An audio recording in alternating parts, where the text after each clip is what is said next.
ছাত্রকে শুধরানোর জন্য, সংশোধনের জন্য, ইলম যাতে আরো বেশি করে হাসিল করে এই জন্য কিছু কৌশল করলেন। আল্লামা ইবনু নুজাইম মিসরি রাহমাতুল্লাহ আলাইহি আল আসবাউ ওয়ান নাজায়ের এই কিতাবের মধ্যে ঘটনাগুলো উল্লেখ করলেন। ইমাম আবু হানিফা রহমাতুল্লাহ আলাইহি তার এক ছাত্রকে শিখায়া দিলেন কিছু মাসআলা। বাবা যাও যাও, আমার ছাত্র ইমাম আবু ইউসুফ রহমাতুল্লাহ আলাইহির কাছে চলে যাও, জোরে কোন মারহাবা। এক নাম্বার, তুমি মাসলা জিজ্ঞাসা করবা ধোপার সম্পর্কে। বলে আমি ধোপার কাছে কাপড় দিয়েছি কাপড় ধৌত করার জন্য। এরপরে যখন কাপড় চাইতে গেলাম, ধোপা কাপড় দিতে অস্বীকার করলো, তার কাছে কাপড় নাই। তারপরে কাপড় চাওয়ার জন্য গেলাম, সে আমাকে কাপড় দিল। এখন ওই ধোপা পারিশ্রমিক পাবে কি পাবে না, এই মাসলা নিয়ে যাও।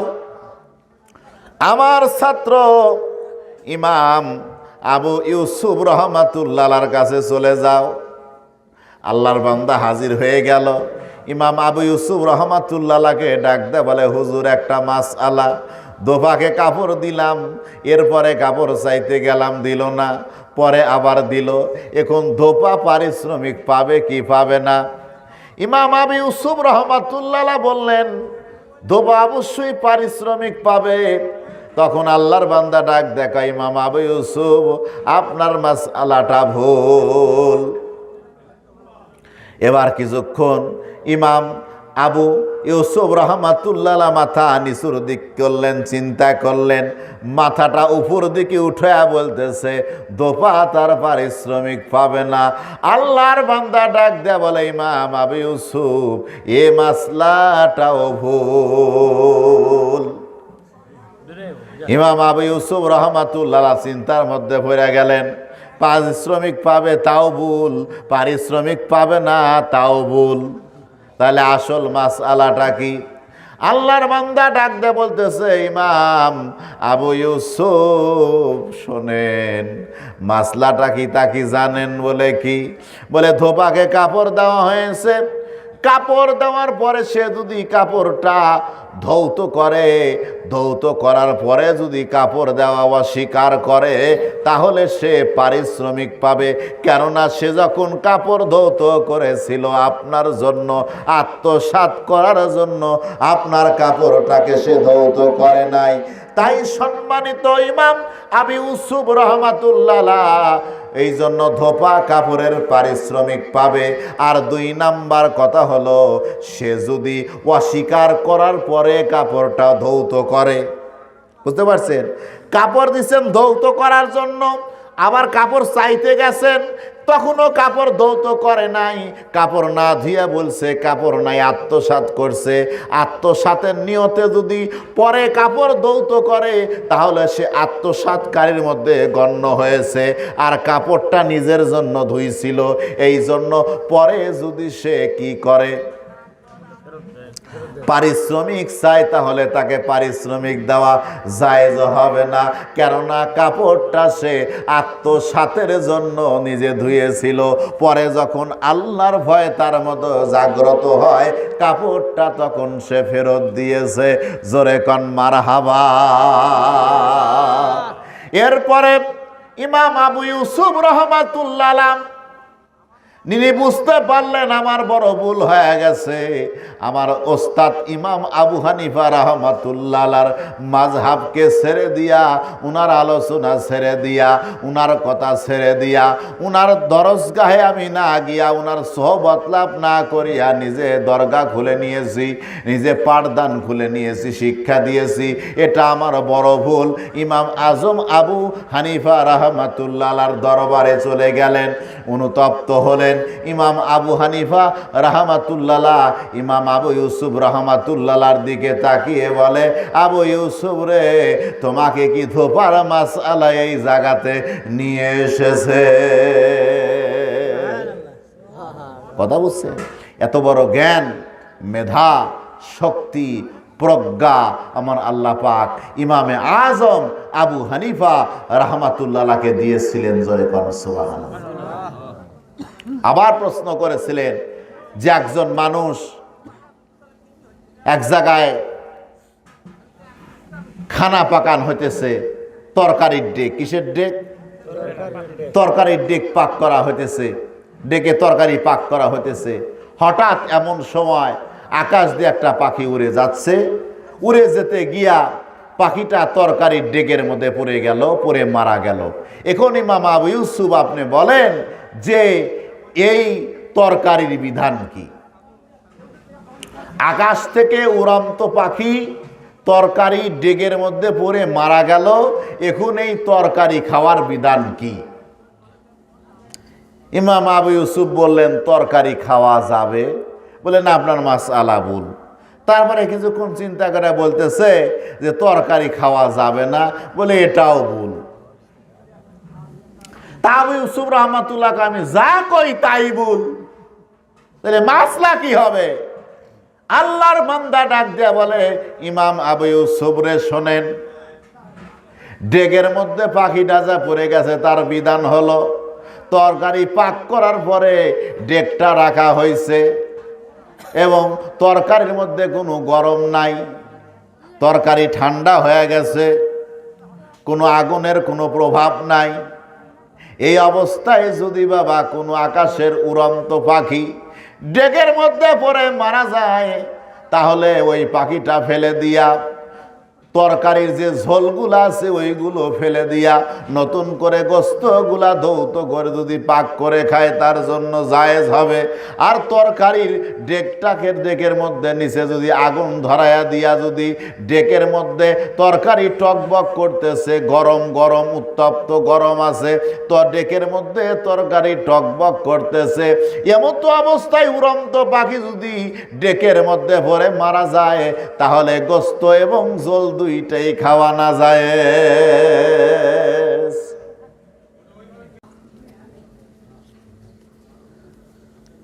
নাহমাদুহু ওয়া নুসাল্লি ওয়া নুসাল্লিমু আলা হাবিবিহিল কারীম ওয়া আলা আলিহি ওয়া আসহাবিহি আজমাইন, আম্মা বা'দ।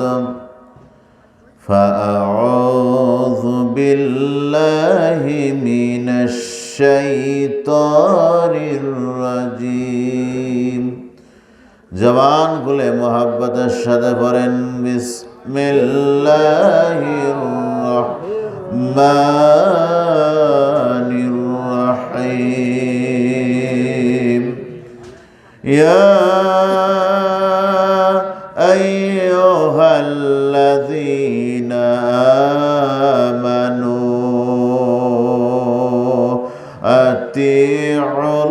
আতিউল্লাহা ওয়া আতিউর রাসূলা ওয়া উলিল আমরি মিনকুম ইলাল আখিরিল আয়া।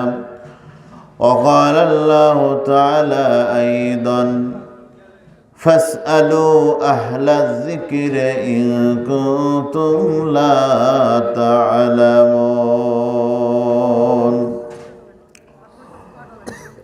وقال الله تعالى في شان حبيبه ومحبوبه ومعشوقه مخبرا وعامرا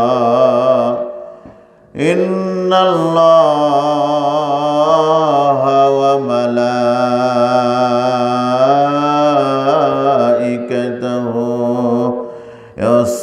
يصلون على النبي يا أيها الذين آمنوا صلوا عليه وسلموا تسليما.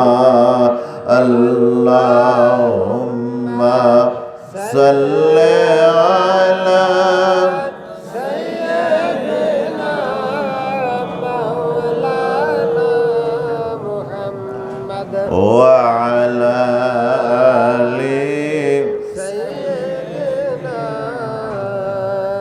حبيبنا محمد লিকুল্লি নবিয়্যিন ফিল আনামে ফাজিলাতুন وجملتها مجموعة لمحمد اللهم صل على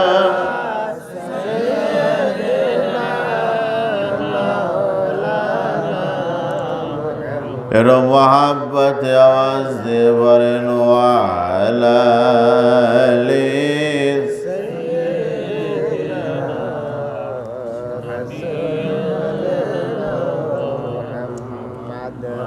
وبه قال حدثنا علي بن عبد الله قال حدثنا أزهر بن سعد عن ابن عون عبد الله عن نافع عن ابن عمر رضي الله تعالى عنه قال ذكر النبي صلى الله عليه وسلم قال اللهم بارك لنا في شمعنا اللهم بارك لنا في أماننا قالوا يا رسول الله وفي نزدنا قال اللهم بارك لنا في شمعنا اللهم بارك لنا في أماننا قالوا يا رسول الله وفي نزدنا فأظنه في الثالثة هناك الزلازل والفتان وبها يطلع قرن الشيطان رواه البخاري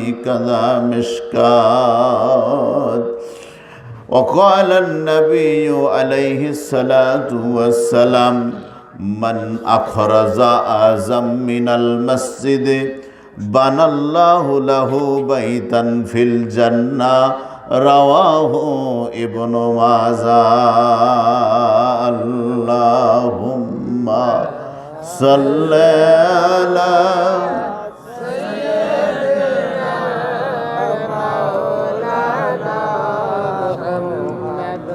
وعلى آل سيدنا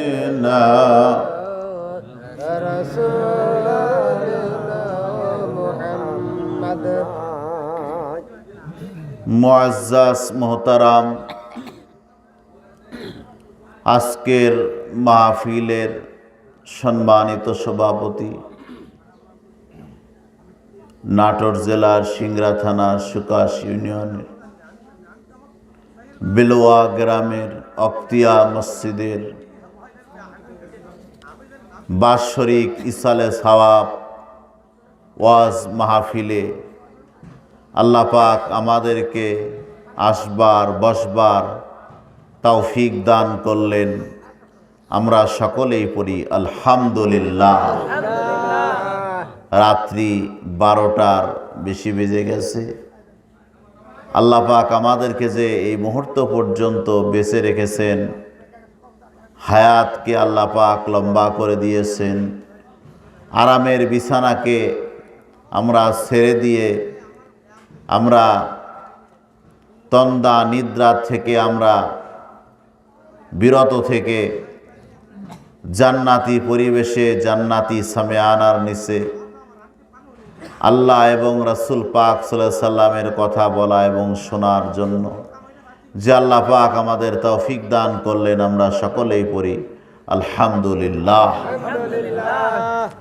আপনারা খুশি না বেজার? দরুদ ও সালাম পৌঁছে দে আফতাবে নবুয়াত শাহানশাহ রিসালাত সরকার দো আলম আশরাফুল আম্বিয়া হায়াতুন নবী নবিয়ুনা মুহাম্মদুর রাসূলুল্লাহ শাকা নবী সাল্লাল্লাহু তাআলা আলাইহি ওয়াসাল্লাম। অবস্থার পরিপ্রেক্ষিতে কথা হয়। আসলে মাহফিলের যে একটা যৌবন সময় সেটা কিন্তু চলে গেছে। সকলেরই ঘুম ভাব, বয়স্ক মানুষ জোয়ান মানুষ কম। আপনারা বসে আছেন, আল্লাহ পাক তৌফিক দান করলে কিছু বলার চেষ্টা করব। মা তৌফিক ইল্লা বিল্লাহ তাওয়াক্কালতু আলাইহি উনিব, জোরে বলেন আমিন। প্যারে হাজিরিন, আল্লাহ সুবহানাহু ওয়া তাআলা আমাদের ভালোবাসছেন বলে আমরা নেক কাজে আসতে পেরেছি। কথা বলেন ঠিক কিনা? তা আমি যে আয়াতে কারিমা তেলাওয়াত করেছি এর উপরে কিছু কথাবার্তা বলার ইচ্ছা পোষণ করেছি। আল্লাহ পাক তৌফিক দান করলে আমার নবী পাক সাল্লামের সদকা এবং তোফায়েলে বলেন সুবহানাল্লাহ। সুবহানাল্লাহ। আল্লাহ রাব্বুল আলামিন কালামে পাকে সূরা তুন-নিসার 59 নম্বর আয়াতে কারিমার মধ্যে আল্লাহ রাব্বুল আলামিন ঘোষণা করে দিলেন, ইয়া আইয়ুহাল্লাযীনা আমানু আতিউল্লাহা ওয়া আতিউর রাসূলা ওয়া উলিল আমরি মিনকুম। জোরে কান সুবহানাল্লাহ। আল্লাহ রাব্বুল আলামিন তামাম বিশ্বের যত মুমিন মুসলমান যারা বিশ্বাসী বান্দা বান্দি তাদেরকে আল্লাহ রাব্বুল আলামিন ডাক দিয়ে বললেন, ইয়া আইয়ুহাল্লাযীনা আমানু, হে আমার বিশ্বাসী বান্দা বান্দিগণ, তোমরা কি করো? আতিউল্লাহ ওয়া আতিউর রাসূলা, তোমরা আল্লাহ এবং রাসূলের আনুগত্য করো। ওয়া উলিল আমরি মিনকুম, উলিল আমর যারা ইমাম মুস্তাহিদ যারা বুজুর্গ আল্লাহর ওলি, ইলমুল ফিকহ এবং দিন সম্পর্কে যারা সমজদারওয়ালা, যারা দিন সম্পর্কে বিজ্ঞ, তাদেরকে তোমরা মানো। জোরে কোন সুবহানাল্লাহ। আল্লাহ পাক আয়াতে কারিমার মধ্যে কি বুঝাইলেন? আল্লাহর আনুগত্য করো এবং রাসূল পাক সাল্লাল্লাহু আলাইহি সাল্লামের আনুগত্য করো এবং উলিল আমর যারা, উলিল আমরের ব্যাখ্যা হযরত ইবনে আব্বাস রাদিয়াল্লাহু তাআলা আনহুমা থেকে করা হয়েছে, জাবের রাদিয়াল্লাহু তাআলা আনহু থেকে এসেছে এবং হযরত আতা রাহমাতুল্লাহ আলাইহি করেছেন, ইমাম মুজাহিদ রাহমাতুল্লাহ আলাইহি ব্যাখ্যা করেছেন এবং এরকমভাবে অসংখ্য ইমামরা ব্যাখ্যা করেছেন। যে হাসান বসরি রাহমাতুল্লাহ আলাইহি ব্যাখ্যা করেছেন যে আপনার উলিল আমরি মিনকুম কারা, ওনারা সকলেই ব্যাখ্যা করেছেন যে যারা ইলমুল ফিকহ সম্পর্কে বিজ্ঞ, দিন সম্পর্কে বিজ্ঞ, যারা হক্কানি উলামায়ে কেরাম, উলিল আমর, ইমাম মুস্তাহিদ, এদেরকে তোমরা অনুসরণ করো, এদের তোমরা আনুগত্য করো। সুবহানাল্লাহ। সুনানুদ দারিমি বাবুল ইক্তিদাউল উলামা, সুনানুদ দারিমি শরীফের মধ্যে ইমাম দারিমি রাহমাতুল্লাহ একটা বাব বেঁধেছে, উলামায়ে কেরামের ইক্তেদা করার বাব, অনুসরণ করার বাব। এর ভিতরে তিনি ব্যাখ্যা করেছেন হযরত ইমাম আতা রাহমাতুল্লাহ, যিনি বিশিষ্ট তাবিঈ ছিলেন, উনি ব্যাখ্যা করেছেন উলিল আমরি মিনকুম কারা, যারা এ ফিকহের অধিকারী, ইলমের অধিকারী, দিন সম্পর্কে যারা বোঝে, তাদেরকে তোমরা অনুসরণ করো। জোরে কোন সুবহানাল্লাহ। বর্তমান যুগের এমন পরিস্থিতি, কেউ হয়েছে আহলে হাদিস, কেউ হয়েছে আহলে কোরআন, এক একজন এক এক গ্রুপের মধ্যে চলে গেছে। আচ্ছা বলেন, আহলে হাদিস মানে হাদিসের অনুসারী, আবার আহলে কোরআন কোরআনের অনুসারী। বাস্তবিক পক্ষে তারা একটাও কোরআন সুন্নাহর অনুসারী নয়। আমার নবীজিকে আল্লাহ জানিয়ে দিয়েছিলেন, আমার নবীজি আল্লাহর পক্ষ ছাড়া নিজের কোনো ব্যক্তিগত কথা আমার রাসূল বলতেন না। এই জন্য আমার রাসূল জানতেন 1400 বছর পরে, 1300 বছর পরে তার উম্মতের মধ্যে একটা ফেরকা বের হবে, তারা বিভিন্ন নামে জাহির হবে। এই জন্য আল্লাহর নবীজি তার উম্মত যেন বিপদে না পড়ে, তার উম্মত যেন গোমরাহির মধ্যে চলে না যায়, তার উম্মত যেন চক্রান্তের ফাঁদে পাও দিয়ে নিজেদের ঈমান আমালকে নস্যাৎ করে না দেয়। এই জন্য আমার নবীজি তার নূরের জবান দিয়ে ঘোষণা করেছেন, আলাইকুম বিসুন্নতি ওয়া সুন্নাতুল খুলাফাউর রাশিদিন। আল্লাহর নবী সরকারে দো আলম, তাজদারে মদিনা, হায়াতুন নবী সাল্লাল্লাহু আলাইহি সাল্লাম ঘোষণা করেছেন, তোমরা আমার সুন্নাতকে মানো এবং আমার যারা যে সমস্ত খোলাফায়ে রাশিদিন আছে তাদের সুন্নাতকে তোমরা মানো। জোরে কোন সুবহানাল্লাহ। আল্লাহর নবী ইচ্ছা করলে বলতে পারতেন আলাইকুম বিহাদিসি, কথা বলেন ঠিক কি না? আল্লাহর নবী কিন্তু বলতে পারতেন আলাইকুম বিহাদিসি, আমার হাদিসকে তোমরা মানো। তা না বলে আমার নবী কেন বললেন আলাইকুম বিসুন্নতি, তোমরা আমার সুন্নাতকে তোমরা মানো, আমার নীতিকে মানো, আমার আদর্শকে মানো। আর সুন্নাত মানে নবী রাসূলের স্বভাব চরিত্র, উত্তম আদর্শ। জোরে কোন সুবহানাল্লাহ। প্যারে হাজিরিন, আমরা হাদিসটা বিশ্বাস করি যেটা নবীজির হাদিস, কিন্তু আমরা সুন্নাতটার উপরে আমল করি। কারণ হলো বাবা, প্রত্যেকটা সুন্নাতি হাদিস কিন্তু প্রত্যেকটা হাদিস কিন্তু সুন্নাহ নয়। কথা বলেন ঠিক কিনা? এ কথা বুঝতে হবে।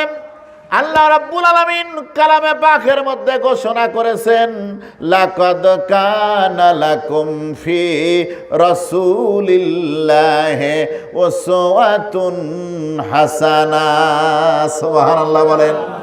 আল্লাহ রাব্বুল আলামিন বলে দুনিয়ার মানুষ, আমি রাসূলকে রাসূলকে প্রেরণ করেছি, আমার রাসূলের জীবনের মধ্যে তোমাদের উত্তম আদর্শ রয়েছে, তোমাদের মানার জন্য, জানার জন্য, কল্যাণের জন্য, নাজাতের জন্য যা যা দরকার সব আমার রাসূলের চরিত্রের মধ্যে, আমার রাসূলের জীবনের মধ্যে আমি আল্লাহ দিয়েছি। ওইটাকে যদি তোমরা ফলো করো, ওইটাকে যদি তোমরা মেনে চলো, অবশ্যই কিয়ামতের দিন তোমরা মুক্তি পাবা। রাসূল বাচ্চাকে কোলে নিয়ে নামাজ পড়েছেন, বুখারীর মধ্যে আসছে, ঘাড়ের ওপরে নিয়ে নামাজ পড়েছেন। এটা হাদিস, এটা কিন্তু সুন্নাত না। তুমি মুসিবতে পড়লা, বাচ্চাকে রেখে দিলে, যদি তোমার বাচ্চার জীবন নাশের সম্ভাবনা থাকে তাহলে বাচ্চাকে ঘাড়ের ওপরে নিয়ে তুমি নামাজ পড়তে পারবা। এটা হাদিস, এটা কিন্তু সুন্নাত না।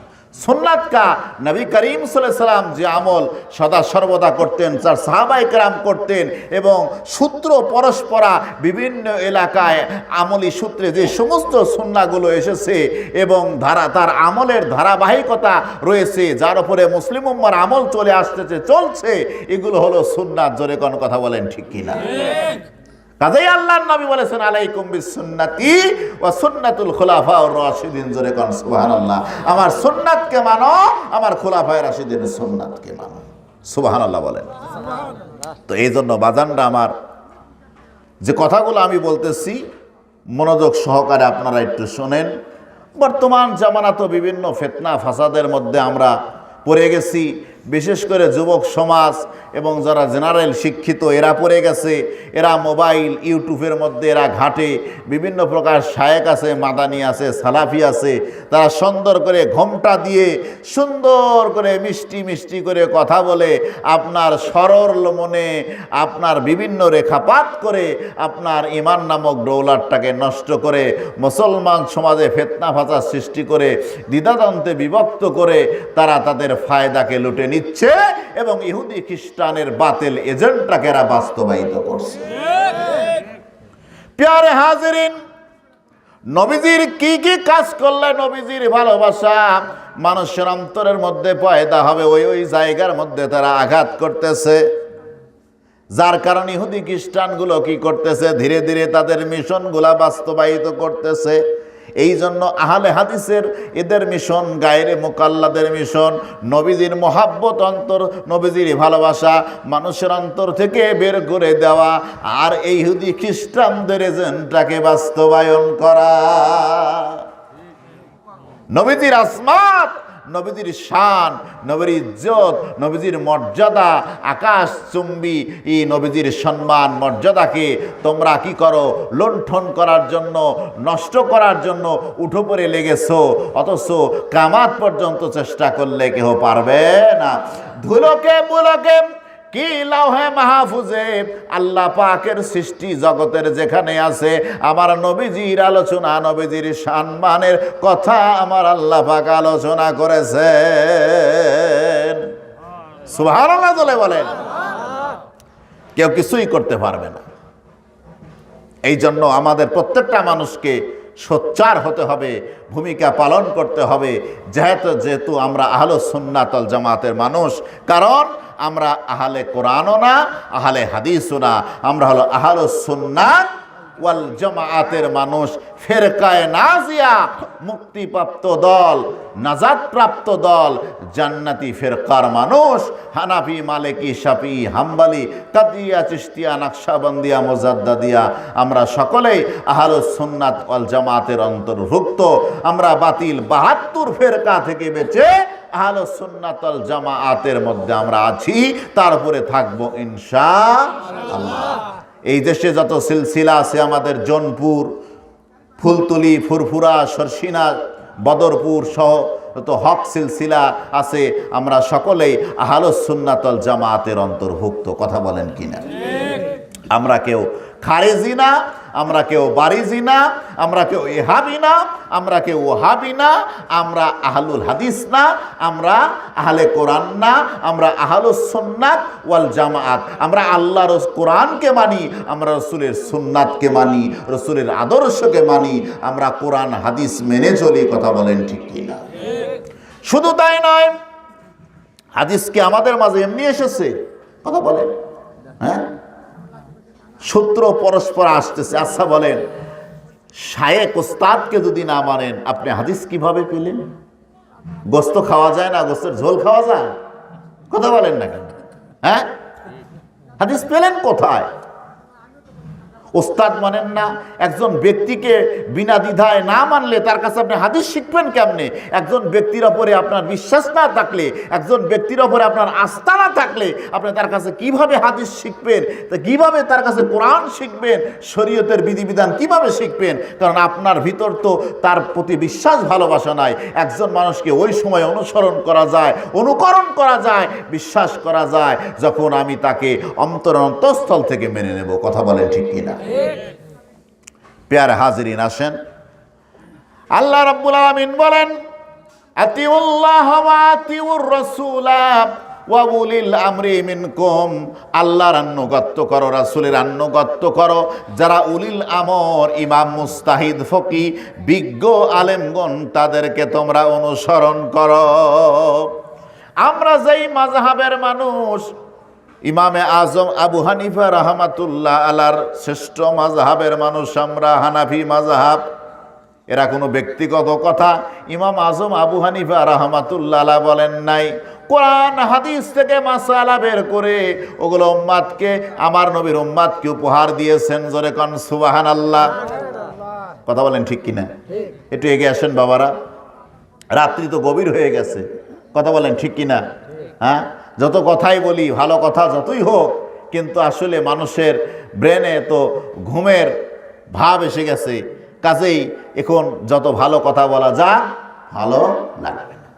প্যার হাজিরিন, সুন্দর একটা কথা বলি, যে আমলটুকু করবেন আপনারা মহাব্বতের সাথে করবেন, ইখলাসের সাথে করবেন, রিয়া মুক্ত হিসাবে করবেন, লৌকিকতা মুক্ত করবেন এবং অহমিকা, অহংকার মুক্ত আমল করবেন। কারণ অহংকার, অহমিকা আর এলেম এক জায়গায় স্থান পায় না। এলেম অন্তরে যদি স্থান দেন, অহংকার, অহমিকা দূর করতে হবে। আর অহংকার, অহমিকা অন্তরে যদি আনেন, ওখানে এলেম থাকবে না। কথা বলেন ঠিক কিনা? এগুলো বাদ দেন, আল্লাহ রসুলের ভালোবাসা অর্জন করেন, এলেম হাসিল করেন। যে এলেম কিয়ামতের দিন আমাদের মুক্তি দেবে, আমার যে এলেমের মাধ্যমে আমি মুক্তি লাভ করব, যে এলেমের মাধ্যমে উপকার লাভ করব, আল্লাহ সেই উপকারী এলেম আমাদেরকে দান করুন, বলেন আমিন। ইমামে আজম আবু হানিফা রাহমাতুল্লাহ আলাইহ এমন একজন মানুষ ছিলেন, আল্লাহ তাবারক তাআলার আর বান্দাদের মধ্যে, আল্লাহর নবীর উম্মাতের মধ্যে আল কোরআনের পরে ইমাম আজম আবু হানিফা রাহমাতুল্লাহ আলাইহ আমার দয়াল নবীজির একটা শ্রেষ্ঠ মুজিজা। জোরে কোন সুবহানাল্লাহ। এলেম এক হাদিসের মধ্যে আছে, বুখারীতে আছে, মুসলিমে আসছে, মুসনাদে আহমদে আসছে, তিরমিজিতেও আছে, অন্যান্য হাদিসের কিতাবের মধ্যে আসছে যে আল্লাহ রসুল বলেছেন, এলেম যদি সুরাইয়া নক্ষত্রের নিকট থাকতো। অন্য হাদিসের মধ্যে আছে ঈমান যদি সুরাইয়া নক্ষত্রের কাছে থাকতো। অন্য হাদিসের মধ্যে আছে দিন যদি সুরাইয়া নক্ষত্রের কাছে থাকতো, সেখান থেকে পারস্যের এক ব্যক্তি বা কতিপয় ব্যক্তি সেখান থেকে সেটাকে আহরণ করত, গ্রহণ করত, এলেম হাসিল করত। জোরে কোন সুবহানাল্লাহ। এই হাদিস দ্বারা মিসদাক করা হয়েছে ইমামে আজম আবু হানিফা রাহমাতুল্লাহ আলাইহি। সুবহানাল্লাহ বলেন। এলেম যদি কোথায় থাকতো? সুরাইয়া তারকার নিকটে। এলেম যদি থাকতো, অন্য বর্ণনার মধ্যে আসছে লাউকানাল ইমান, ইমান যদি থাকতো, অন্য বর্ণনার মধ্যে আছে যদি দিন থাকতো সুরাইয়া তারকার নিকটে, তাহলে পারস্যর এক ব্যক্তি বা পারস্যের কতিপয় ব্যক্তি তথা থেকে তারা ইমান এলেম অথবা দিনকে তারা আহরণ করত। জোরে কোন সুবহানাল্লাহ। এলেম, ইমান, দিন এগুলো প্রায় একই অর্থে ব্যবহৃত হয়। জোরে কোন সুবহানাল্লাহ। আল্লামা ইমাম জালালউদ্দিন সৈয়দী রহমাতুল্লাহ উনার কিতাবের মধ্যে বলেছেন এই আয়াতগুলো, এই হাদিসগুলো দ্বারা ইমামে আজম আবু হানিফা রহমাতুল্লাহকে উদ্দেশ্য করা হয়েছে। কারণ পারস্যের মধ্যে ইমাম আবু হানিফার চাইতে এলেম এবং আমলে অন্য কোনো ব্যক্তি এই মর্যাদায় পৌঁছায় নাই। সুতরাং ইমাম আবু হানিফা রহমাতুল্লাহ এই হাদিসের ভবিষ্যৎবাণীর অন্তর্ভুক্ত। কেমন এত সুন্দর সুন্দর ছাত্র ইমামে আজম আবু হানিফা রাহমাতুল্লাহ তৈয়ার করে গিয়েছিলেন বাবা, যে হাদিস সেই ছাত্রদের মাধ্যমে জগতে হাদিসের ইলমুল হাদিসের যথেষ্ট খেদমত হয়ে গেছে। ইমামে আজম আবু হানিফা রাহমাতুল্লাহর ছাত্রদের মধ্যে একজন ছিলেন আব্দুল্লাহ ইবনে মুবারক রাহমাতুল্লাহ। কি নাম ছিলেন? আব্দুল্লাহ ইবনে মুবারক রাহমাতুল্লাহ। এত বড় জগৎ বিখ্যাত ইমাম ছিলেন, আলেম ছিলেন। ইমাম বুখারী রাহমাতুল্লাহর মতো মানুষ সেই এই কি করছেন, আব্দুল্লাহ ইবনে মুবারক রাহমাতুল্লাহর কাছ থেকে হাদিস শিক্ষা করেছেন। বুখারী শরীফের মধ্যে বাবা 22টা সুলাসিয়াত আছে। কয়টা? বুখারী শরীফের মধ্যে 22টা সুলাসিয়াত রয়েছে। তার মধ্যে 20টা সুলাসিয়াত লাভ করেছেন হানাফি মাযহাবের আলেম ইমাম আবু হানিফা রাহমাতুল্লাহর ছাত্রের কাছ থেকে ইমাম বুখারী। তার মধ্যে মক্কি ইবনু ইব্রাহিম রাহমাতুল্লাহ, যিনি ইমাম আবু হানিফা রাহমাতুল্লাহর ছাত্র ছিলেন, এই মক্কি ইবনু ইব্রাহিম ইমাম বুখারী রাহমাতুল্লাহর ওস্তাদ। আর ইমাম বুখারী রাহমাতুল্লাহ মক্কি ইবনে ইব্রাহিম রাহমাতুল্লাহর কাছ থেকে 11টা সুলাসিয়াত লাভ করছে। কয়টা সুলাসিয়াত? এগুলো তো সাধারণ মানুষ আপনারা বুঝবেন না, সুলাসিয়াত কি হাদিস। বাজান নে আমার শেখ আব্দুল্লাহ ইবনে মুবারক রাহমাতুল্লাহ যখন পৃথিবী ছেড়ে চলে গেলেন, ইন্তেকাল করলেন, তখন এক বুজুর্গ ওনাকে স্বপ্ন দেখলেন। কিসে দেখলেন? স্বপ্নের মধ্যে দেখলেন আব্দুল্লাহ ইবনে মুবারক রাহমাতুল্লাহ জান্নাতের মধ্যে ঘুরতেছে। কোন সুবহানাল্লাহ। ওই বুজুর্গ আল্লাহ ওয়ালা ব্যক্তি আব্দুল্লাহ ইবনে মুবারক রাহমাতুল্লাহকে জিজ্ঞাসা করলেন, হুজুর আল্লাহ পাক আপনার সঙ্গে কি ব্যবহার করেছে? কোন সুবহানাল্লাহ। আল্লাহ পাক আপনার সঙ্গে কি ব্যবহার করেছেন? আব্দুল্লাহ ইবনে মুবারক রাহমাতুল্লাহ বললেন, আল্লাহ পাক আমার সঙ্গে ভালো ব্যবহার করেছেন। আমার আল্লাহ পাক আমাকে মাফ করে দিয়া সীমাহীন অফুরন্ত নিয়ামতে জান্নাত আমাকে দান করেছেন। কি করেছেন? অফুরন্ত সীমাহীন নিয়ামতের জান্নাত আল্লাহ পাক আমাদেরকে দান করেছেন। জোরে কোন সুবহানাল্লাহ। আব্দুল্লাহ ইবনে মুবারক রাহমাতুল্লাহ বললেন, কিন্তু আল্লাহ আমাকে মাফ করে দিয়েছে, জান্নাত দিয়েছে। আর সেই জান্নাতের মধ্যে আমার চাইতে আমার প্রতিবেশী যে কামার ছিল, এই কামারের মর্যাদা জান্নাতে আমার চাইতে আমার আল্লাহ বেশি দিয়েছে।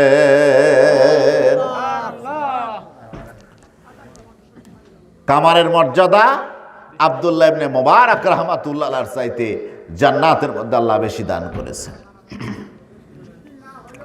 বুজুর্গর ঘুম ভেঙে গেল, খুব মহাব্বতের সাথে শোনেন। বুজুর্গ বলতেছেন, এই পৃথিবীর মধ্যে আব্দুল্লাহ ইবনে মুবারক রাহমাতুল্লাহ আলাইহি এত বড় একজন আলেম এবং আল্লাহর ওলি, জবরদস্ত বুজুর্গ, জান্নাতের মধ্যে তার চাইতে বেশি মর্যাদার অধিকারী তার বাড়ির নিকটে যে কামারের বাড়ি ছিল, এই কামারের না জানি কোন আমল ছিল, জোরে কোন সুবহানাল্লাহ। খেয়াল করেন বাবা, যতটুকু আমল করব, ইবাদত করব, বন্দেগী করব, সমস্ত ইবাদত বন্দেগী আমলগুলো ইখলাসের সাথে করব, মহাব্বতের সাথে করব, খুশু খুদুর সাথে করব, আর রিয়ামুক্ত ভাবে এবং একমাত্র লিওয়াজহিল্লাহ, আল্লাহর সন্তুষ্টির জন্য করব। রাজি আছি তো আমরা? প্যারে হাজিরিন, আল্লাহ পাকের প্রিয় বান্দা বুজুর্গ চলে গেলেন আব্দুল্লাহ ইবনে মুবারক রাহমাতুল্লাহ আলাইহির বাড়িতে। আব্দুল্লাহ ইবনে মুবারক রাহমাতুল্লাহ আলাইহির ছেলের সাথে দেখা হয়ে গেল, সালাম কালাম হলো, কথাবার্তা হলো। এবার বলা হলো, হযরত আপনাদের বাড়ির আশেপাশে কি কোনো কামারের বাড়ি আছে? আব্দুল্লাহ ইবনে মুবারক রাহমাতুল্লাহ আলাইহির ছেলে বললেন, হ্যাঁ, ওই যে দেখা যায় ওইটা কামারের বাড়ি। বুজুর্গ কাল বিলম্ব না করে কামারের বাড়ির দিকে রওনা হয়ে গেলেন। বাড়িতে গিয়ে জানতে পারলেন আব্দুল্লাহ ইবনে মুবারক রাহমাতুল্লাহ আলাইহি যেই দিন পৃথিবী থেকে চলে গেছেন, আল্লাহর ডাকে সাড়া দিয়ে, আল্লাহর হুকুমে সাড়া দিয়ে চলে গেছেন, ওই দিন কামারও দুনিয়া থেকে বিদায় হয়ে গেছে।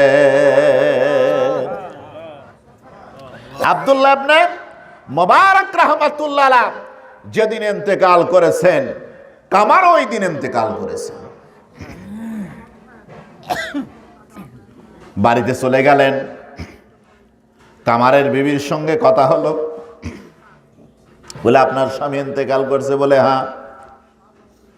বলে, আপনার কাছে জিজ্ঞাসা, যারার জন্য এই কথাগুলো আমি বলতেছি, আপনার স্বামীর না জানি কোন ভালো আমল ছিল, কি আমল কি করেছেন? কামারের স্ত্রী ডাক দিয়ে বলেন, ও আল্লাহওয়ালা বুজুর্গ, আমার স্বামীর তেমন কোনো ভালো আমল আমার চোখে পড়ে না। আমার স্বামী দিন মজুর মানুষ ছিল, তেমন কোন আমল আমার স্বামী করতে পারে নাই। তবে দুইটা কাজ আমার স্বামীর কাজ আমার চোখের মধ্যে পড়ে গেছে, নজরে পড়েছে। এই দুইটা কাজ আমার ভালো মনে হয়েছে। জোরে কোন মারহাবা। আল্লাহর ওলি বুজুর্গ ডাক দে বলে, কামারের বিবি, তোমার স্বামীর সেই ভালো কাজগুলা কি তুমি আমাকে বলো? কামারের বিবি ডাক দে বলে, বুজুর্গ, আমার স্বামী যখন মসজিদে যখন আজান হয়ে যেত, নামাজের যখন ওয়াক্ত হয়ে যেত, আমার স্বামী তখন দুনিয়ার আর কোনো কাজ করত না, সমস্ত কাজকে ছেড়ে দিয়ে তিনি নামাজের জামাতে শরীক হয়ে যেতেন। জামাতের সাথে আমার স্বামী 5 ওয়াক্ত নামাজ আদায় করতেন। জোরে কোন সুবহানাল্লাহ। 5 ওয়াক্ত নামাজ বা জামাতে আদায় করতেন। সুবহানাল্লাহ বলেন। এই আমলটা আমার স্বামীর মধ্যে ছিল। 2 নাম্বার ভালো আমল ছিল, আমার স্বামী সারাদিন লোহা পিটাইতো, কামারের কাজ করত, আর বাড়িতে যখন শুইত রাত্রিতে, আমাদের বাড়ির থেকে আব্দুল্লাহ ইবনে মুবারক রাহমাতুল্লাহ আলাইহির বাড়ির ছাদ দেখা যেত। ঘরের জোরে কোন সুবহানাল্লাহ। আব্দুল্লাহ ইবনে মুবারক রাহমাতুল্লাহ আলাইহির ঘরের ছাদ দেখা যাইতো। প্রত্যেক রাত্রে আব্দুল্লাহ ইবনে মুবারক রাহমাতুল্লাহ আলাইহি ছাদের উপরে দাঁড়িয়ে তাহাজ্জুদের নামাজ আদায় করত। আর আমার প্রাণের স্বামী কামার ঘরের মধ্যে শুয়ে চক্ষু মিলিয়ে আব্দুল্লাহ ইবনে মুবারক রাহমাতুল্লাহ আলাইহির তাহাজ্জুদের নামাজ পড়ার দৃশ্য দেখতে। ফাতাহাজ্জাতু বিহি নাফিলাতাল লাকা আসা আইয়াবআসাকা রাব্বুকা মাকামাম মাহমুদা। সুবহানাল্লাহ বলেন। আল্লাহ পাক বলে, হাবিব আমি আল্লাহ রাব্বুল আলামিন আপনার জন্য তাহাজ্জুদের নামাজকে অতিরিক্ত করে দিলাম। নবীর জন্য অতিরিক্ত, আমাদের জন্য এই নামাজটা হলো সুন্নাত। সুবহানাল্লাহ বলেন। এই তাহাজ্জুদের নামাজ হলো গোরের নামাজ। এই তাহাজ্জুদের নামাজ যারা নিয়মিত আদায় করবে, ইশকে ইলাহি তাদের অর্জন হবে। জোরে কোন সুবহানাল্লাহ। এই তাহাজ্জুদের নামাজ যদি আমার রাসূল কোনো সময় রাত্রে পড়তে না পারতো, দিনের বেলায় আমার নবীজি তাহাজ্জুদের নামাজটা কাজা আদায় করে নিতেন। প্যারে হাজিরিন, রাত্রি দিশার নামাজ পড়ে যখন কোনো মানুষ শুয়ে যায়, ঘুমে যায়, ঘুম থেকে জাগ্রত হয়ে যে নামাজ আদায় করে, এটা হলো তাহাজ্জুদের নামাজ। ঘুম থেকে জাগ্রত হয়ে আল্লাহকে রাজি খুশি করার জন্য আরামের বিছানাকে হারাম করে তারা তাহাজ্জুদের নামাজে দাঁড়িয়ে যায়, আল্লাহর সন্তুষ্টি তারা অর্জন করে। কোন সুবহানাল্লাহ। কামারের বিবি বলেন, আব্দুল্লাহ ইবনে মুবারক রাহমাতুল্লাহ আলাইহি যখন ছাদের উপরে দাঁড়ায়া তাহাজ্জুদের নামাজ পড়তো, আমার স্বামী ওই দৃশ্য দেখতো আর আফসোস করতো, আল্লাহ তুমি আমাকে গরিব বানাইছো, আমার টাকা নাই, পয়সা নাই রে মাহবুব, আমার কোনো এলেম কালাম নাই, সারাদিন আমি কামার লোহা পিটায়া বাড়িতে ফিরি, রাত্রিতে তাহাজ্জুদের নামাজ দাঁড়াইয়া পড়তে পারি না।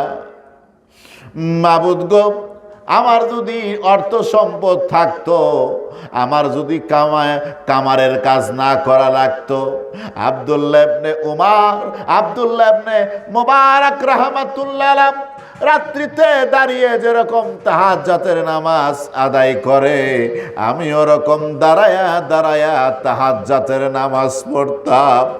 এই কথা মহিলা বলেন, আমার স্বামী আক্ষেপ করে বলতো।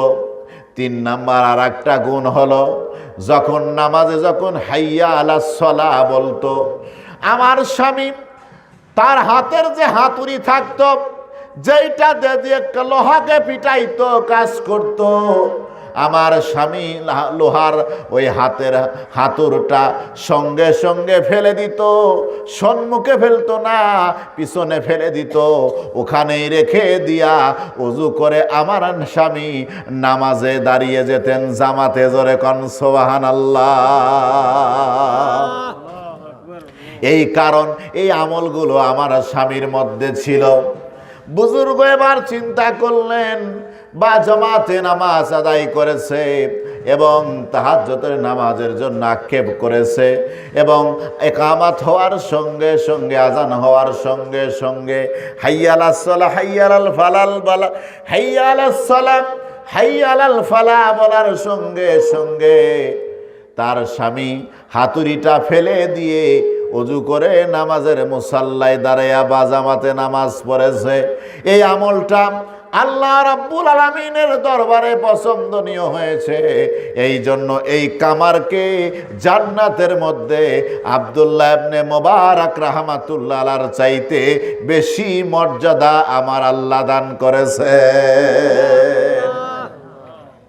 প্যারে হাজিরিন, সোনামুখ মুসলমান, আপনারা কৃষক হন, আপনারা ভ্যান চালক হন, আপনারা রিক্সা চালক হন, আপনারা কাঁচামালের ব্যবসায়ী করেন, চোরার ভিতরে কাজ করেন, ক্ষেত খামারের মধ্যে কাজ করেন, আপনারা মুরুক্ষ হন, যাই হন, বাবা কিছু কিছু আমল আছে, গুরুত্ব দিয়া যদি আপনারা করতে পারেন, 5 ওয়াক্ত নামাজ বা জামাতে আদায় করতে পারেন, আর আফসোস যদি করতে পারেন, কাঁদতে পারেন, কিছু কিছু আমল ধরে রাখতে যদি পারেন, এর উসিলায় কিয়ামতের দিন আপনাকে আল্লাহ নাজাত দেবে।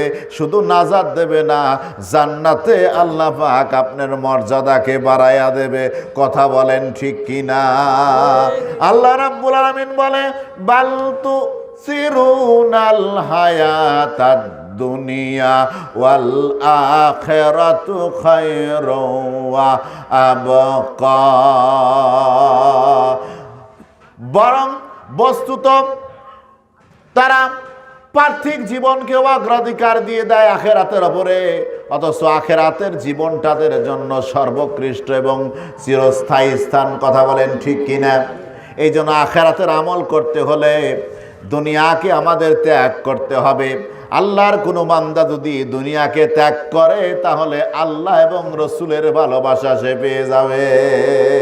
আর আল্লাহ এবং রসুলের ভালোবাসা যার অন্তরের মধ্যে এসে গেছে, তামাম দুনিয়ার বস্তুর লোভ লালসা ভালোবাসা তাদের অন্তর থেকে বের হয়ে গেছে। জোরে কোন সুবহানাল্লাহ।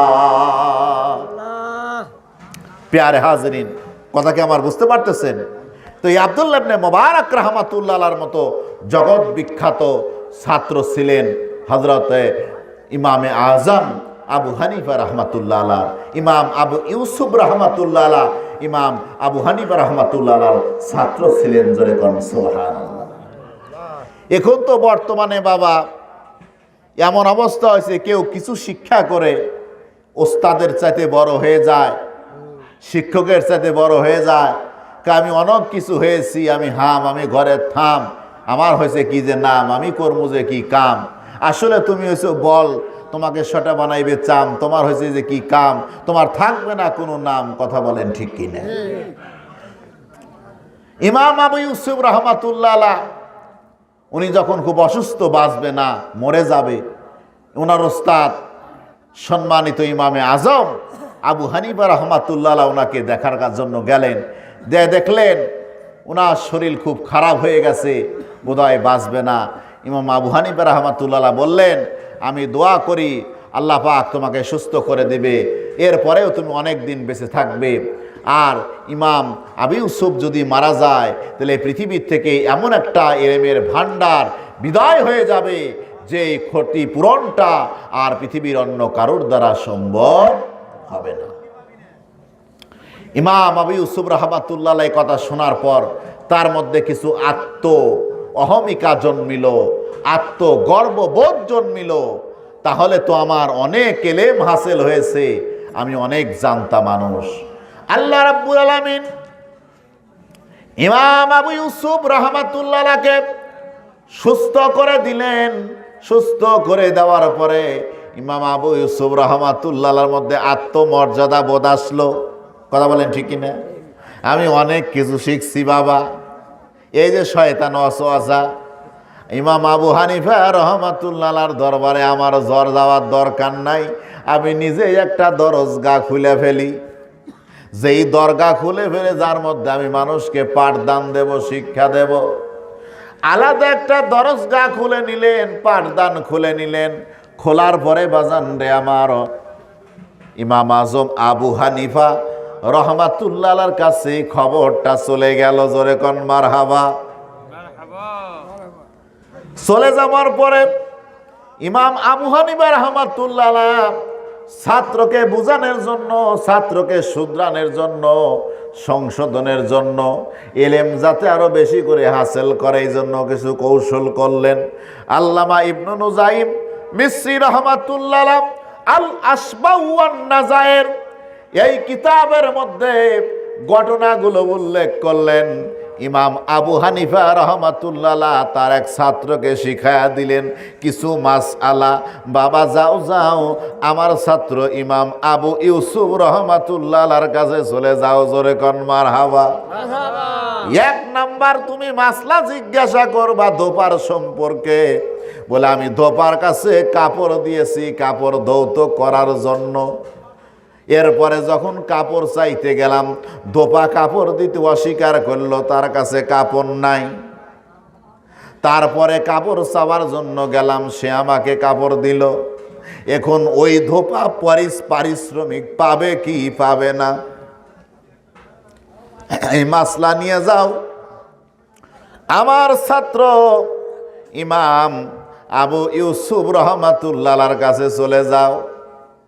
আল্লাহর বান্দা হাজির হয়ে গেল। ইমাম আবু ইউসুফ রহমাতুল্লাহ আলাইহিকে ডাক দেয়, বলে হুজুর একটা মাসআলা। দোপাকে কাপড় দিলাম, এরপরে কাপড় চাইতে গেলাম, দিল না, পরে আবার দিল। এখন ধোপা পারিশ্রমিক পাবে কি পাবে না? ইমাম আবু ইউসুফ রহমাতুল্লাহ আলাইহি বললেন ধোপা অবশ্যই পারিশ্রমিক পাবে। তখন আল্লাহর বান্দা ডাক দেখা, ইমাম আবু ইউসুফ আপনার মাসআলাটা ভুল। এবার কিছুক্ষণ ইমাম আবু ইউসুফ রহমাতুল্লাহ মাথা নিচুর দিক করলেন, চিন্তা করলেন, মাথাটা উপর দিকে উঠে বলতেছে দোপা তার পারিশ্রমিক পাবে না। আল্লাহর বান্দা ডাক দেয়া বলে, ইমাম আবু ইউসুফ এ মাসলাটাও ভুল। ইমাম আবু ইউসুফ রহমাতুল্লাহ চিন্তার মধ্যে পড়ে গেলেন, পারিশ্রমিক পাবে তাও ভুল, পারিশ্রমিক পাবে না তাও ভুল, তাহলে আসল মাসআলাটা কি? আল্লাহর বান্দা ডাক দিয়ে বলতেছে, ইমাম আবু ইউসুফ শোনেন, মাসলাটা কি তা কি জানেন? বলে কি? বলে ধোপাকে কাপড় দেওয়া হয়েছে, কাপড় দেওয়ার পরে সে যদি কাপড়টা ধৌত করে, ধৌত করার পরে যদি কাপড় দেওয়া অস্বীকার করে তাহলে সে পারিশ্রমিক পাবে, কেননা সে যখন কাপড় ধৌত করেছিল আপনার জন্য, আত্মসাৎ করার জন্য, আপনার কাপড়টাকে সে ধৌত করে নাই। তাই সম্মানিত ইমাম আবু ইউসুফ রহমাতুল্লাহ এই জন্য ধোপা কাপড়ের পারিশ্রমিক পাবে। আর 2 নাম্বার কথা হলো, সে যদি অস্বীকার করার পরে কাপড়টা ধৌত করে, বুঝতে পারছেন? কাপড় দিচ্ছেন ধৌত করার জন্য, আবার কাপড় চাইতে গেছেন, তখনও কাপড় ধৌত করে নাই, কাপড় না ধুয়ে বলছে কাপড় নাই, আত্মসাৎ করছে। আত্মসাতের নিয়তে যদি পরে কাপড় ধৌত করে তাহলে সে আত্মসাৎকারীর মধ্যে গণ্য হয়েছে, আর কাপড়টা নিজের জন্য ধুইছিল, এই জন্য পরে যদি সে কি করে পারিশ্রমিক চায় তাহলে তাকে পারিশ্রমিক দেওয়া জায়েজ হবে না, কেননা কাপড়টা সে আত্মসাতের জন্য নিজে ধুয়েছিল। পরে যখন আল্লাহর ভয় তার মতো জাগ্রত হয়, কাপড়টা তখন সে ফেরত দিয়েছে। জোরে কন মারহাবা।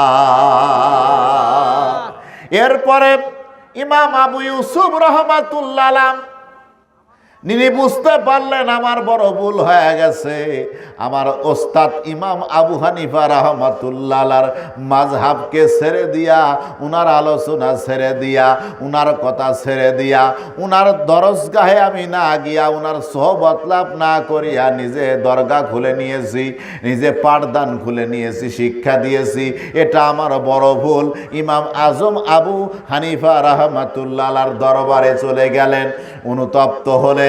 ইমাম আবু হানিফা রাহমাতুল্লাহ ইমাম আবু ইউসুফ রহমাতুল্লাহর দিকে তাকিয়ে বলে, আবু ইউসুফ রে, তোমাকে কি ধোপার মাসআলা এই জায়গাতে নিয়ে এসেছে? কথা বুঝছে? এত বড় জ্ঞান, মেধা, শক্তি, প্রজ্ঞা আমার আল্লাহ পাক ইমামে আজম আবু হানিফা রাহমাতুল্লাহকে দিয়েছিলেন। জোরে কোন সুবহানাল্লাহ। আবার প্রশ্ন করেছিলেন যে একজন মানুষ এক জায়গায়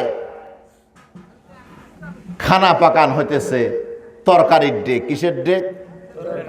তরকারির ডেক পাক করা হইতেছে, ডেকে তরকারি পাক করা হইতেছে। হঠাৎ এমন সময় আকাশ দিয়ে একটা পাখি উড়ে যাচ্ছে, উড়ে যেতে গিয়া পাখিটা তরকারির ডেকের মধ্যে পড়ে গেল, পড়ে মারা গেল। এখন ইমাম আবু ইউসুফ আপনি বলেন যে এই তরকারির বিধান কি? আকাশ থেকে উড়ন্ত পাখি তরকারি ডেগের মধ্যে পড়ে মারা গেল, এখন এই তরকারি খাওয়ার বিধান কি? ইমাম আবু ইউসুফ বললেন তরকারি খাওয়া যাবে। বলেন আপনার মাসআলা ভুল। তারপরে কিছুক্ষণ চিন্তা করে বলতেছে যে তরকারি খাওয়া যাবে না, বলে এটাও ভুল। তা আবু ইউসুফ রহমাতুল্লাহ আমি যা কই তাই ভুল, তাহলে মাসলা কি হবে? আল্লাহর বান্দা ডাক দেয়া বলে, ইমাম আবু ইউসুফ রে শোনেন, ডেগের মধ্যে পাখি ডাজা পড়ে গেছে, তার বিধান হলো তরকারি পাক করার পরে ডেকটা রাখা হয়েছে এবং তরকারির মধ্যে কোনো গরম নাই, তরকারি ঠান্ডা হয়ে গেছে, কোনো আগুনের কোনো প্রভাব নাই। এই অবস্থায় যদি বাবা কোনো আকাশের উড়ন্ত পাখি ডেকের মধ্যে পড়ে মারা যায়, তাহলে ওই পাখিটা ফেলে দিয়া তরকারির যে ঝোলগুলা আছে ওইগুলো ফেলে দিয়া নতুন করে গোস্তগুলা ধৌত করে যদি পাক করে খায় তার জন্য জায়েজ হবে। আর তরকারির ডেকের মধ্যে নিচে যদি আগুন ধরায়া দিয়া যদি ডেকের মধ্যে তরকারি টকবক করতেছে, গরম গরম উত্তপ্ত গরম আছে, তো ডেকের মধ্যে তরকারি টকবক করতেছে, এমন তো অবস্থায় উড়ন্ত পাখি যদি ডেকের মধ্যে পড়ে মারা যায় তাহলে গোস্ত এবং জল দুইটাই খাওয়া না যায়। কথা কি কিছু বুঝতে পারলেন? তখন বলতেছে এটা কে শিখাইছে? বলে ইমামে আজম আবু হানিফা রাহমাতুল্লাহ এই মাসআলা শিখাইছে। জোরে কোন সুবহানাল্লাহ।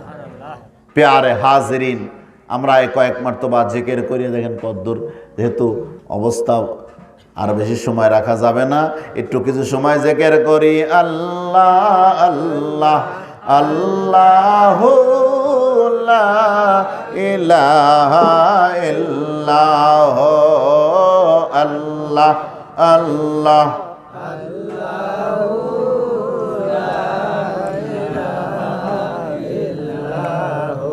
আল্লাহ আল্লাহ আল্লাহ লা ইলাহা ইল্লাহ, আল্লাহ আল্লাহ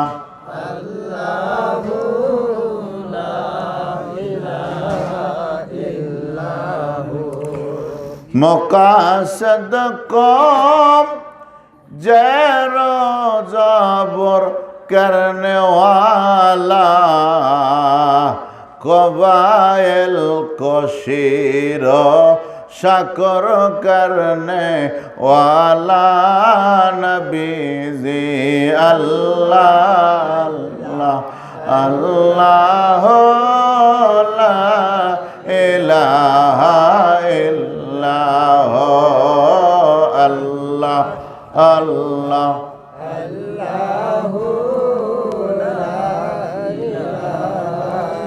ইল্লাহ, আল্লাহ আল্লাহ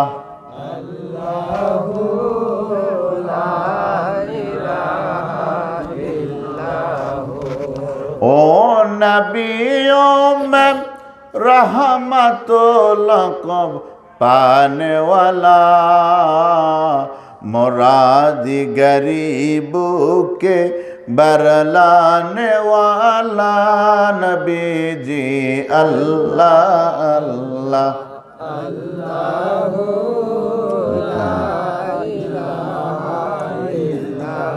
जोरे बोलें अल्लाह अल्लाह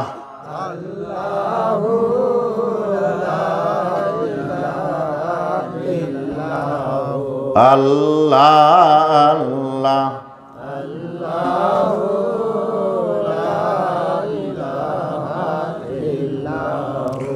ला इलाहा इल्लल्लाह मुहम्मदुर रसूलुल्लाह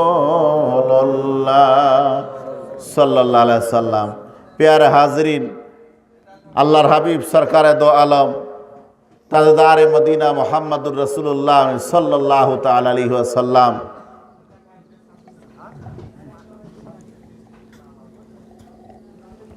ইরশাদ করেছেন, মান আখরাজা আযাম মিনাল মসজিদে বানাল্লাহু লাহু বাইতান ফিল জান্নাহ। জোরে কোন সুবহানাল্লাহ।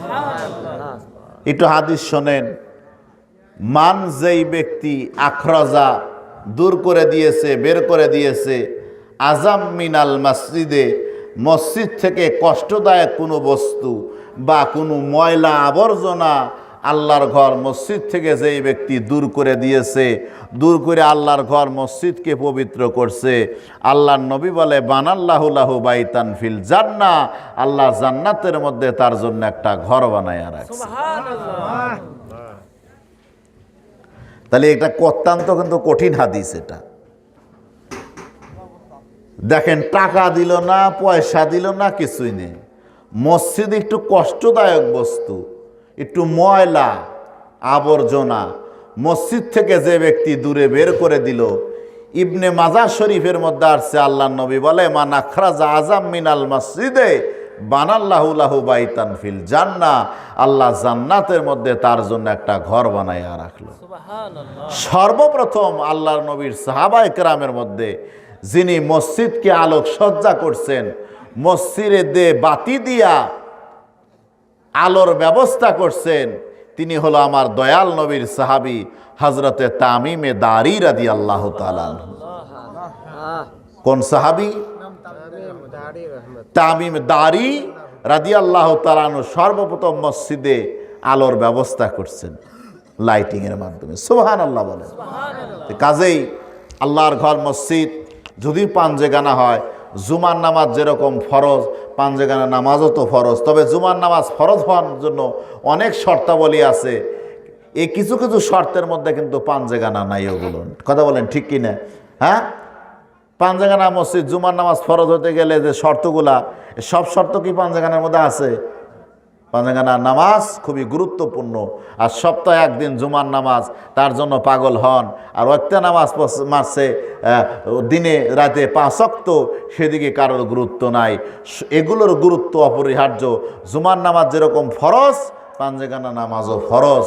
আর সুতরাং আমরা এই ইবাদতগুলো ভালো করে করার চেষ্টা করব। আর যেই জায়গায় আমরা ইবাদত করব, সেই ওক্তিয়া মসজিদ হোক, সেটা জুমার খতিব মসজিদ হোক, যেই মসজিদ হোক, এই মসজিদে যদি আমরা খেদমত করি, আল্লাহর রাস্তায় দান সদকা করি, তাহলে আল্লাহ তাবারক তাআলা খুশি হয়ে জান্নাতের মধ্যে আমাদের জন্য একটা কম্পার্টমেন্ট, একটা কামরা আল্লাহ পাক তৈরি করবেন। সুবহানাল্লাহ বলেন। আল্লাহর রাস্তায় একটা দান করলে কিন্তু 10টা বৃদ্ধি পায়। কয়টা? 10 প্রকার বৃদ্ধি পায়। সেটা হলো, একদিন আলী রাদিয়াল্লাহু তাআলা আনহু বাড়িতে আসলেন।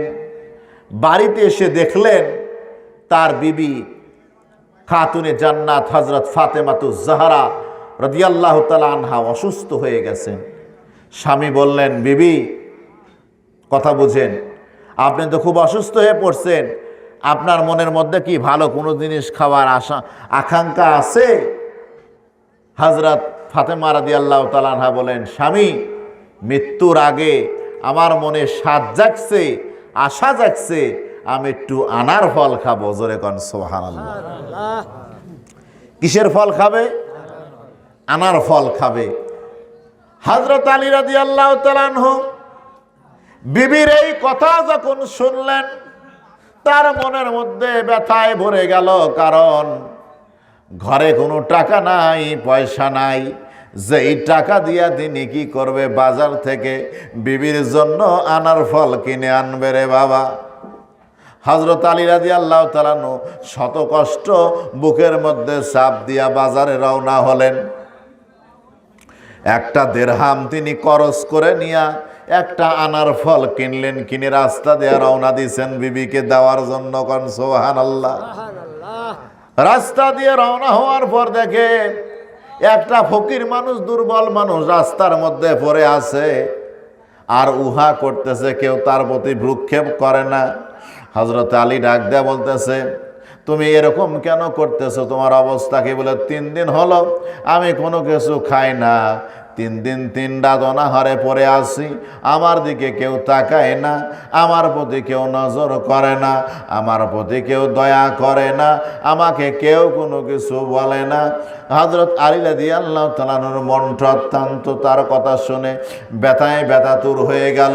অন্তরের মধ্যে দোয়া আসলো, ডাক দেখায়, আল্লাহর বান্দারে, 3 দিন পর্যন্ত তুমি অসুস্থ, কেউ তোমাকে খাওয়ায় না, কেউ তোমার খোঁজ খবর রাখে না।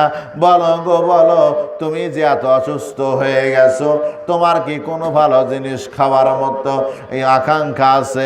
আল্লাহর বান্দা ডাক দেয়া বলে, হা হা, আমার একটু মনের মধ্যে বড় শখ জাগছে, আমি একটু আনার ফল খাবো। কিসের ফল খাবে? আনার ফল খাবো। হযরত আলী ডাক দিয়া চিন্তা করতেছে, হায়রে, একটা আনার আমার বিবি ফাতেমার জন্য আমি এনেছি, সে আনার ফল খাবে। কিন্তু এই ভিক্ষুক আনার ফল খাইতে চাইছে। আমি যদি ভিক্ষুককে আনার ফলটা দিয়ে দেই তাহলে আমার বিবির মনের দুঃখ মনে রয়া যাবে, বড় আশা করেছে। কিন্তু যদি বাবা এই আনারটা ফকিরকে না দেয় আল্লাহর আদেশ অমান্য করা হবে। আল্লাহর নবী বলেছেন ফকিরকে তুমি তাড়ায়া দিও না, যদিও সে অসারোহী হয়। জোরে কোন সুবহানাল্লাহ। ফকিরকে তাড়ায়া দিও না। এদিকে আমার বিবি অসুস্থ, খাইতে চাইছে, তাকে তো দিতে হবে। যাই হোক, সমস্ত চিন্তা ভাবনাকে বাদ দিয়া হযরতে আলী আনার ফলটা একটা চাপ দিয়া ভাঙ্গিয়া বাবা ওই ফকিরের মুখের মধ্যে দিয়া দিলেন। ফকির আনার ফল খায় দে, তারপরে সপরিপূর্ণ সুস্থ হয়ে গেলেন। কোন মারহাবা। সুস্থ হয়ে গেলেন। যাওয়ার পরে দোয়া করলেন, আল্লাহ তোমাকে উত্তম প্রতিদান দান করুন। জোরে কোন সুবহানাল্লাহ। এর ফলে হযরত আলী রাদিয়াল্লাহু তাআলা আনহু খালি হাতে বাড়িতে ফিরলেন। ফেরার পরে বিবি দেখলেন স্বামী আলী রাদিয়াল্লাহু তাআলা আনহুর চেহারাটা মলিন। বলে স্বামী চিন্তা করছেন কি? বলে এই ঘটনা। বিবি ডাক দেয়া বলে, স্বামী রে, আপনি যখন ভিক্ষুককে আনার ফল খাওয়ায়া দিয়েছেন আর সে সুস্থ হয়েছে, সঙ্গে সঙ্গে আল্লাহ পাক আমার অন্তরের ভিতর থেকে আনার খাওয়ার মোহাব্বত আমার অন্তরের ভিতর থেকে আল্লাহ দূর করে দিছে। আনার খাওয়ার যে একটা আশা, আনার খাওয়ার যে একটা শখ, এইটা আমার আল্লাহ পাক আমার অন্তরের ভিতর থেকে বের করে দিছে। আমার আনার খাওয়ার আর কোনো দরকার নাই। কিরকম স্বামী ছিল, কিরকম স্ত্রী ছিল। আল্লাহর নবী বলে, হে আলী, আমার ফাতেমা এবং তুমি ইহকালে পরকালে তোমরা দুইজন স্বামী স্ত্রী। আখেরাতের ময়দানেও ফাতেমা তোমার জন্য স্ত্রী, তুমি তার জন্য স্বামী। জোরে কোন সুবহানাল্লাহ। স্বামী স্ত্রী ঘরের মধ্যে আসছে, এমন সময় দরজার মধ্যে করাঘাত করা হলো, আঘাত করা হলো। হযরত আলী ডাক দেয়া বলে, কে? এবার আওয়াজ আসতেছে, আমি হযরত সালমান ফার্সি রাদিয়াল্লাহু তাআলা আনহু। দরজাটা খুলে দেয়। দরজা খুলে দিল। একটা হাতের মধ্যে পোটলা। ডাক দেখায়, হুজুর পোটলাটা গ্রহণ করেন। হযরত আলী রাদিয়াল্লাহু তাআলা আনহু বলে, কিসের পোটলা? হযরতে সালমান ফার্সি রাদিয়াল্লাহু তাআলা আনহু বলেন, হে আমিরুল মুমিনিন হযরত আলী রাদিয়াল্লাহু তাআলা আনহু, আল্লাহর পক্ষ থেকে এই পোটলাটা আমার রাসূলের দরবারে হাজিরা দিয়েছে। রাসূলের পক্ষ থেকে আমি সালমান ফার্সি পেয়েছি, আর এই পোটলাটা আপনাকে হাদিয়া দিতেছি।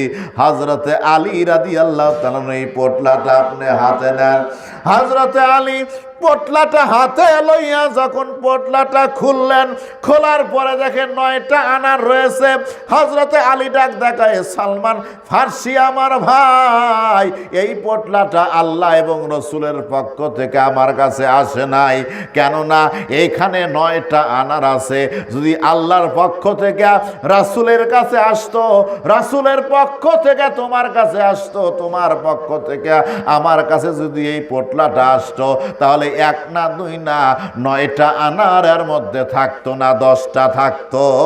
এবার হযরতে সালমান ফার্সি মুস্কি হাসি দিয়া পকেটের মধ্যে হাতটা ঢুকাইয়া দিয়া একটা আনার বের করে দিয়া কয়, হুজুর এই যে নেন, আর 9 আর 1 কয়টা? বলে 10টা।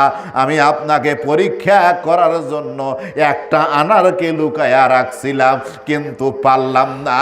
এই 10টা আনার আল্লাহ পাক আপনার জন্য বাজেট করে দিয়েছে। আল্লাহ পাক কোরআনে বলেছেন, আল্লাহ রাব্বুল আলামিন কোরআনুল কারীমের মধ্যে বলেছেন, মান যাবিল হাসানাতি ফালাহু আশরু আমসালিহা। একটা যদি আল্লাহ রাস্তায় বাবা নেকি করা যায়, আল্লাহ একটা নেকি বৃদ্ধি করে 10 গুণ পর্যন্ত করে। 1 টাকা সদকা করলে 10 টাকা পাওয়া যায়। কারণ আলী রাদিয়াল্লাহু তাআলা একটা আনার দান কইরা 10টা আনার পাইছে। কথা বলেন ঠিক কিনা? এই জন্য দুনিয়াতে বাবা যারা টাকা পয়সা দান করবে, অর্থ করি দান করবে, আল্লাহ একের পরিবর্তে বহু গুণ আমার আল্লাহ বৃদ্ধি করে দেবে। এই জন্য আমরা যারা পারি তারা আল্লাহর ঘর মসজিদের জন্য কিছু কিছু টাকা পয়সা, যেরকম সিমেন্ট আছে, এগুলো দান করে। আসলে রাত অনেক হয়ে গেছে, ইমেজ নাই তো ওরকম আর।